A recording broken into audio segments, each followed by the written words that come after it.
Hello there! Welcome back to the channel. We are in Central Portugal in a very historic town called Pombal. So let's explore it.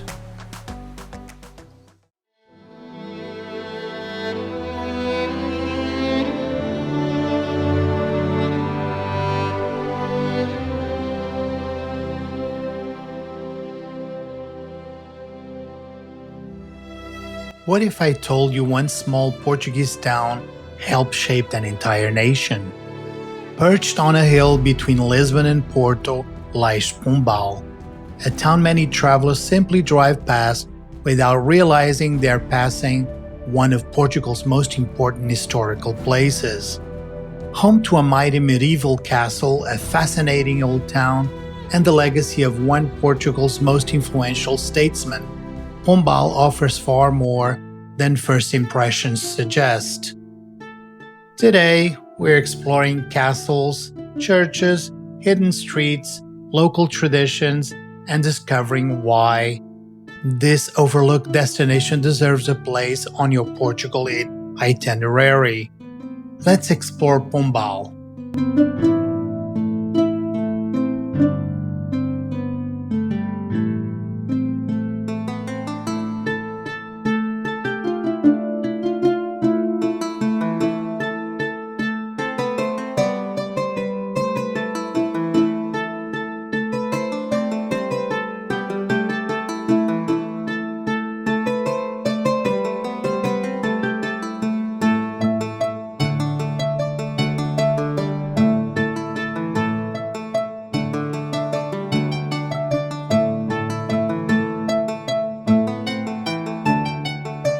No visit to Pombal begins anywhere other than its magnificent castle. Standing proudly above the town, Pombal's castle has watched over this landscape for nearly 900 years. The fortress was built in the 12th century by one of Portugal's greatest military heroes, Gualdin Pais. Gualdin Pais was Grand Master of the Knights Templar in Portugal. If you've watched my videos on Tomar and other Templar sites, you know the Templars weren't simply warriors. They were builders, administrators, engineers, and defenders of Portugal's early frontier. King Afonso Henriques entrusted Gualdin Pais with protecting Central Portugal against Moorish attacks. Pombal became one of the several defensive castles, forming an important line of protection. The castle wasn't built just for beauty. Everything had a purpose. Its elevated position gave defenders incredible visibility across the surrounding countryside. Enemies could be spotted long before arriving. Strong stone walls made direct assaults extremely difficult. Inside stood barracks, storage rooms, and a keep where soldiers could make their final stand if necessary. Over the centuries, the castle survived wars, political changes, earthquakes, and periods of abandonment. Today, visitors can freely explore much of the fortress. Unfortunately, today, the castle was closed. We couldn't go and film on the inside. We do apologize. So, we won't be able to show you the inside, but you can see the outside. I'll try to post some pictures of the inside for you guys. Walking along the walls provides spectacular panoramic views over the town below and the surrounding countryside. It's easy to imagine medieval guards standing watch here centuries ago. One of the highlights is climbing to the highest point of the castle. From here, you truly understand why this location was chosen. Visibility stretches for miles in every direction.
Pombal sits in the district of Leiria, almost perfectly positioned between Lisbon and Porto.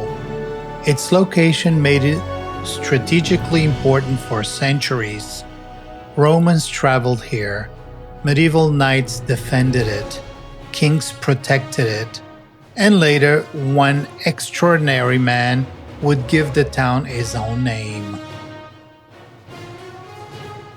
Today, around 55,000 people live across the municipality, making Pombal a vibrant regional center while still preserving its historical character.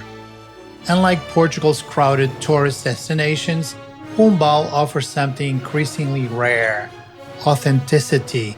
You won't find endless souvenir shops here. Instead, you'll discover real Portuguese life. Local cafes, historic buildings, peaceful squares, and plenty of history waiting around every corner.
Commissioned by the Count of Castelo Melhor in the 17th century in fulfillment of a vow.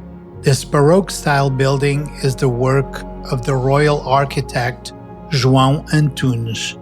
Of solid and spacious construction, it presents a well-proportioned and majestically imposing facade. Inside, our attention is immediately drawn to the altarpiece with Solomonic columns in the chancel. Also noteworthy is the beautiful altarpiece in the enceinte stone from the Portuguese Renaissance, attributed to João de Rouen, originally from the destroyed church of Santa Maria do Castelo. Traditionally associated with centuries-old Bodo festival, and the grand procession in honor of Our Lady of Cardal, which annually attracts thousands of devotees.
Narrow streets lead towards elegant squares. Traditional Portuguese buildings display colorful facades and wrought iron balconies. Small cafes, spill onto sidewalks where locals gather over coffee.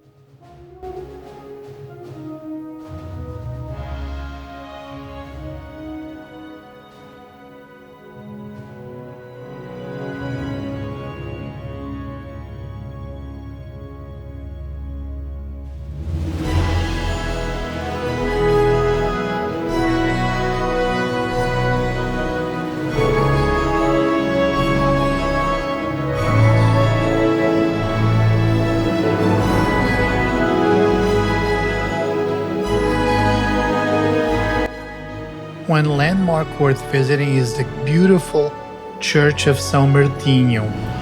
Its history stretches back centuries, although much of what visitors see today reflects later renovations.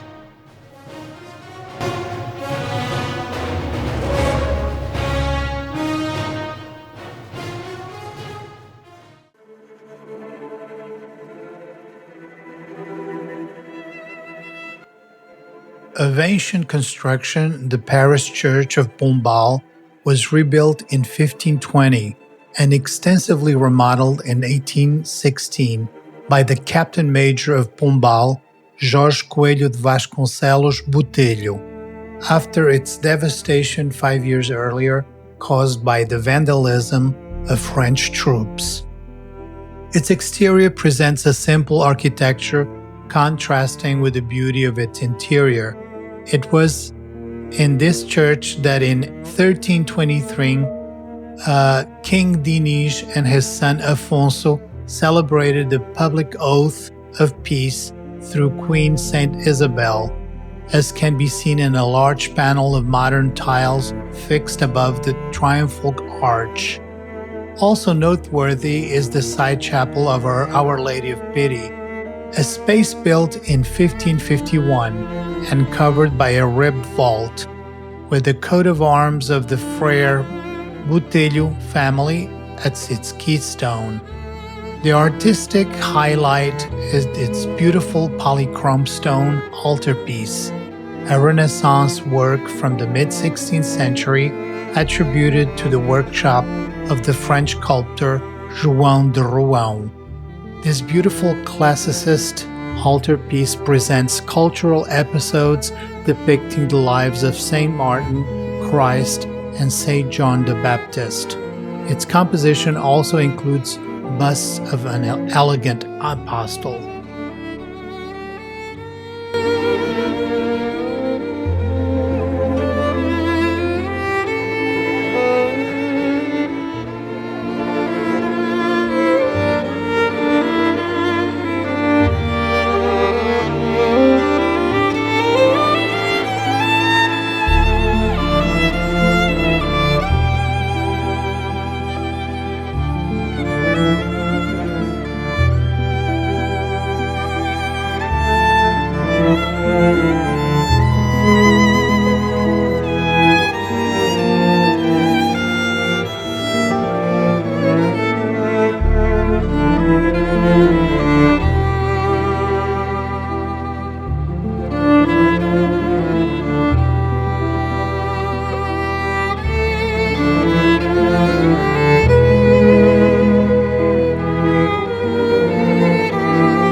the castle built the town, one man transformed its identity forever.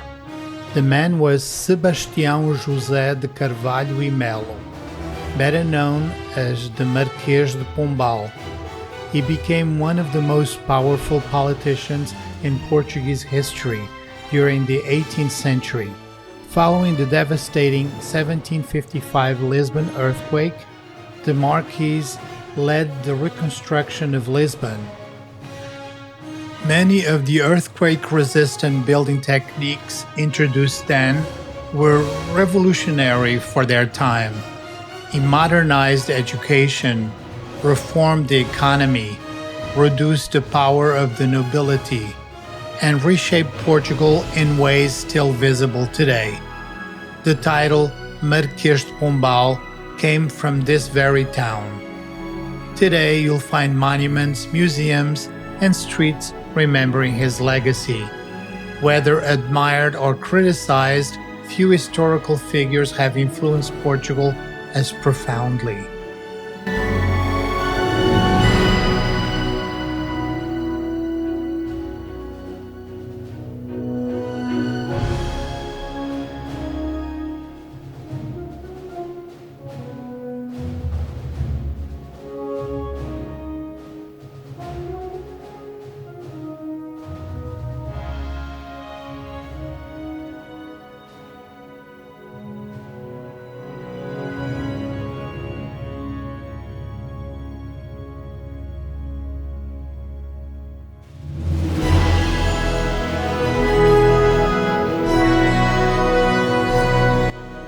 Unlike major tourist cities, life here moves at a comfortable pace. It's an ideal place to simply walk without a strict plan. Sometimes the best discoveries happen by accident. A hidden alley, an old doorway, a local bakery, a quiet square where everyday Portuguese life unfolds.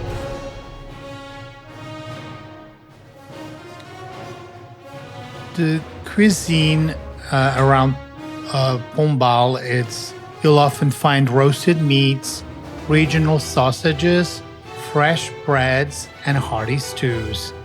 The surrounding countryside provides excellent olive oil, vegetables, and local wines. And of course, no visit would be complete without stopping for coffee and one of Portugal's irresistible pastries, like the pastel de nata.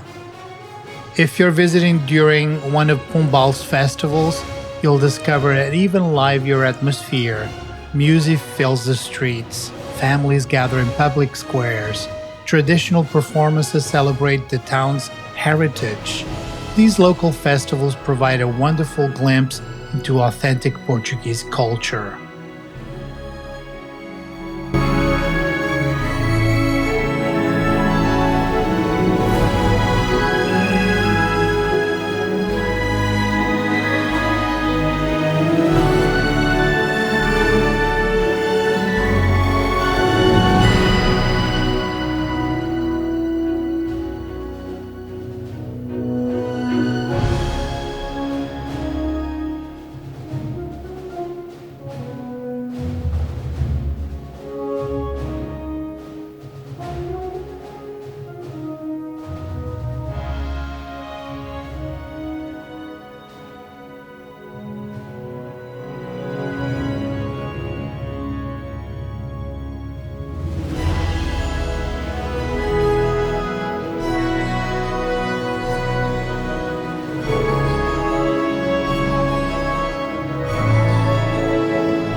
And if you guys have a little time, about half an hour away from the city,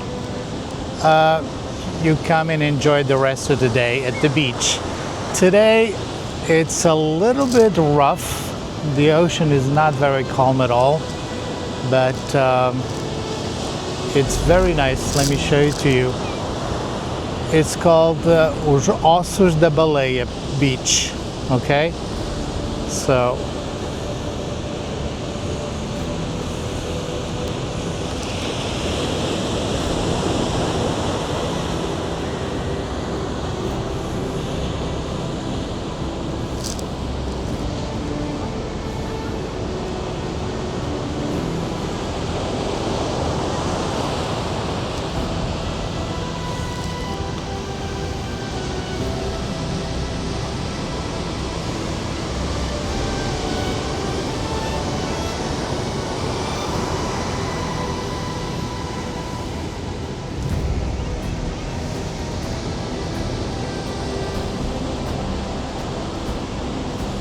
if you've enjoyed exploring Pombal with me, don't forget to like this video and subscribe for more journeys across Portugal. Let me know in the comments below if you liked this video. And this is it, folks. I hope you enjoyed Pombal, and I hope to see you on the next adventure. Bye.